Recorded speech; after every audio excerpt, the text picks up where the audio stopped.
When my dad was about 50, he got an African gray parrot. He had always loved parrots throughout his life, so I felt happy for him when he finally decided to get one after retiring. He named the bird Kevin. My dad spent time teaching Kevin a wide range of words, and he even trained him to associate meaning with certain ones, like hello, what is up, food, thank you, good, and a few others. My dad passed away at 70, and after that, my siblings and I had to decide what would happen to Kevin.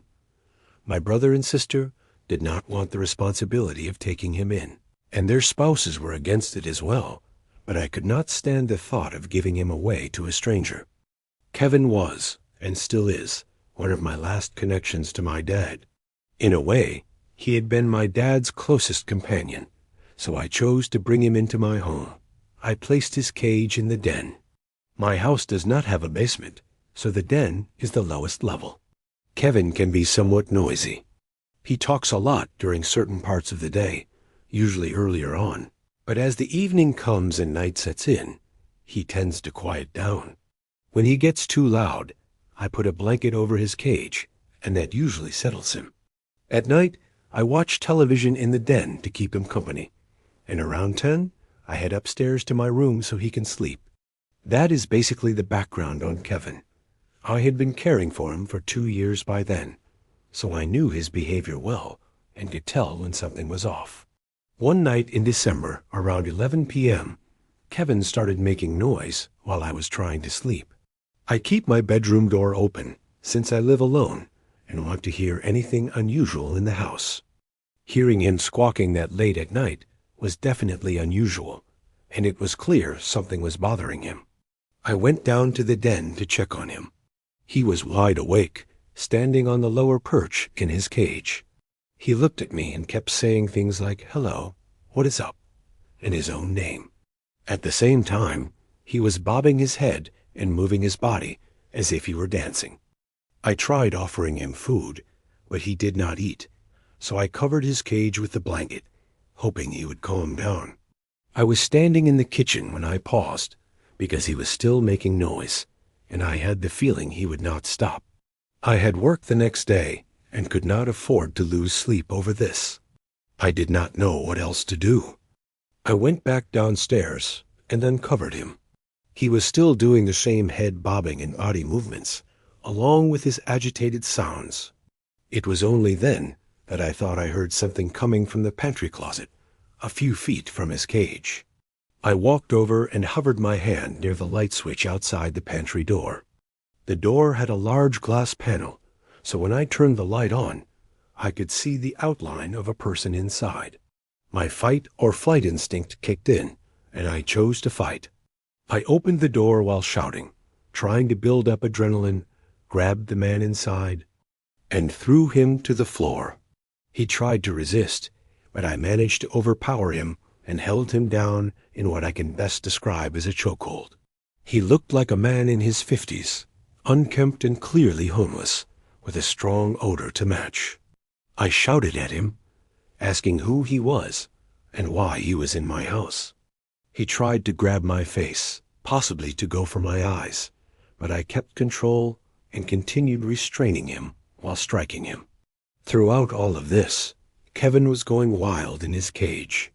Once the man seemed weak enough, I ran as fast as I could to the nearest phone, then came back and kept him pinned while calling 911. A police arrested him, but he had no identification or belongings. He was homeless and had nothing to his name, which meant even if I tried to take legal action, I would get nothing. He had been going through my pantry that night with open jars of peanut butter, boxes of cookies and crackers, and various canned and packaged foods scattered around. If it had not been for my dad's parrot, I have no idea what that man might have taken or done in my house. I am grateful for Kevin, and I like to believe that in some way, my dad is still looking out for me through him. This happened when I was a junior in high school. To give a bit of context, here is some background. Back then, I was a very involved student, taking difficult classes and playing a couple of varsity sports.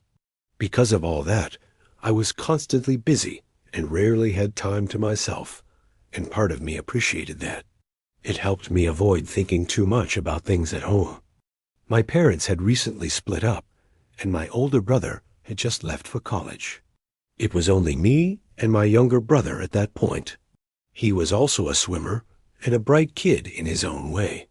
We were very alike, even now, but because of the stress our family was going through at the time, we barely got along. On one of those cold and wet winter days in the Midwest, I had finished school and swim practice, but I still had hours of homework ahead of me. That night I needed to write an essay for an advanced class one was not very interested in. I dropped my swim bag by the door when I got home and glanced around to see if anyone else was there, but the house was empty. My dad must have been out with Reese at practice. His club team used the pool after the high school team finished. I grabbed a handful of Cheez-Its and headed down to the basement to get some work done. The house was a typical two-story, middle-class place with an unfinished basement, except for one room that I called my office. My dad used to work from home years ago, but not anymore. I was the only one who used that space, so everyone just referred to it as Quinn's office. I walked across the concrete floor and scattered carpet samples to the single finished room. I switched on the CFL light.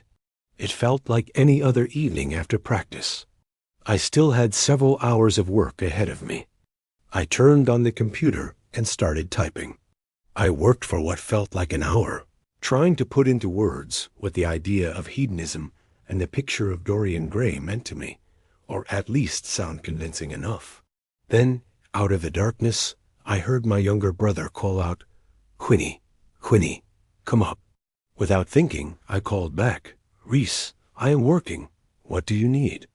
We usually shouted to each other across the house like that, but then it hit me that I never heard him come home. There was no response. A few minutes passed, and again I heard his voice call, "Quinny, Quinny, come up." Something about hearing those words echo across the dark basement felt wrong. He was supposed to be at practice. I thought about just going back to my essay, but things at home were already tense, and I did not want to get in trouble if he really needed help. I decided to go check. I rushed up the basement stairs and called out again, "Reese, what is going on? I am really busy." I looked around the main floor for him, or any sign that he had come back. There were no shoes, no backpack, nothing. He was not home, and there was no car in the driveway either. The only reason my dad would be gone was to pick him up. Feeling reassured, I turned back toward the stairs. Then I heard my brother's voice again. "Quinny, Quinny, come up." This time, every hair on my body stood up. It made no sense. He should have been at practice, and if he needed me, he would have come downstairs. I walked to the bottom of the stairs, leading to the second floor, and called out once more, "Reese, what is going on? Are you okay?" For a moment, nothing. "Reese, I am really busy. Can you just tell me what you need?" It stayed quiet for far too long as I stared up into the dark hallway above. Logically, there was no reason to think anyone was there, until I heard his voice again, calm this time, not calling out the way he had before, but saying those same words. "Quinny, Quinny, come up." "What?" I whispered to myself. I could not make sense of it. I quickly ran through every possible explanation. Someone breaking in did not match the voice. A prank seemed unlikely since I would have noticed something by now. It had to be Reese, and maybe helping him would make me a better brother, so I started up the stairs. My heart was racing with every step, and I was just about to reach the top when I heard the garage door motor start. I ran back down and looked out the window. It was my dad's car, and both him and my little brother stepped out. I staggered from the window toward the hallway where they would come in, and I felt my heart almost stop. I dropped to the floor and began crying uncontrollably. This happened about 15 years ago. back when I was still a kid. I was with my closest friend Jackson at this abandoned resort or bungalow-style property somewhere in New York.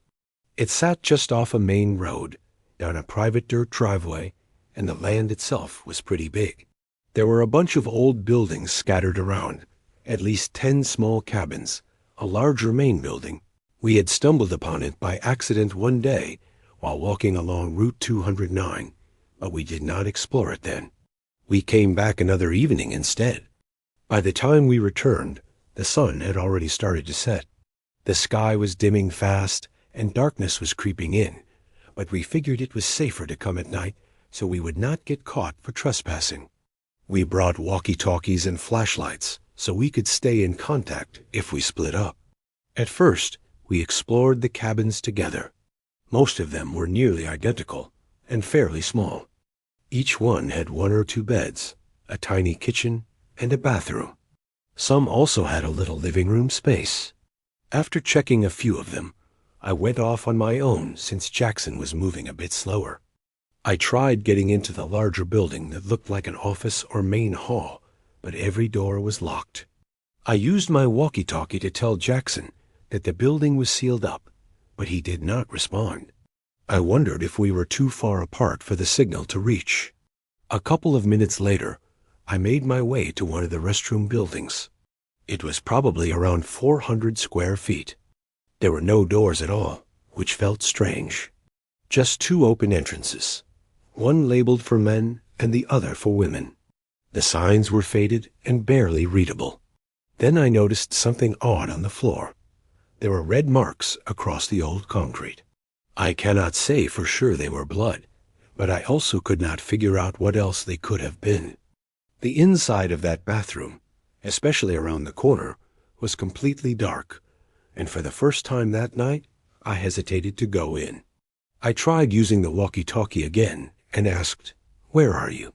As soon as I let go of the button, I heard the reply tone come from inside the bathroom. It nearly made my heart stop. My first thought was that Jackson was already in there, and those red marks were connected somehow.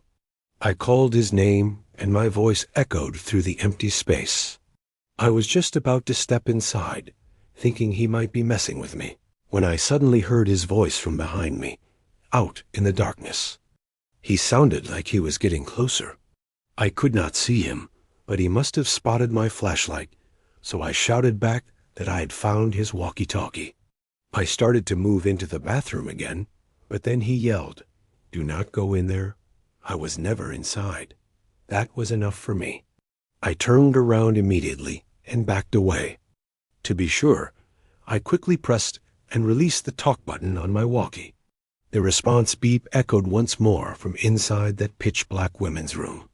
When we finally reached Route 209, we stopped to catch our breath.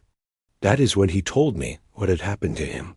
While he was inside one of the cabins, he tried calling me on the walkie-talkie, but I never answered, so we must have been out of range. Then he heard something in the living area. When he turned around, his flashlight landed on an older woman who was almost rushing toward him. He dropped both his walkie-talkie and flashlight and ran straight out of the cabin. He hid in the dark, staying completely quiet because he thought she might be chasing him. He stayed hidden for what felt like a long time before finally looking around and spotting my light across the field near the bathrooms. The most logical explanation I could come up with was that some unstable person was living in one of those abandoned cabins, and for whatever reason she charged at Jackson and picked up his walkie-talkie. As for why she ended up in that bathroom, it could have been anything. But what I still cannot explain is the trail of red marks on that floor. That part has never made sense to me, and that is what makes the whole experience so unsettling even now.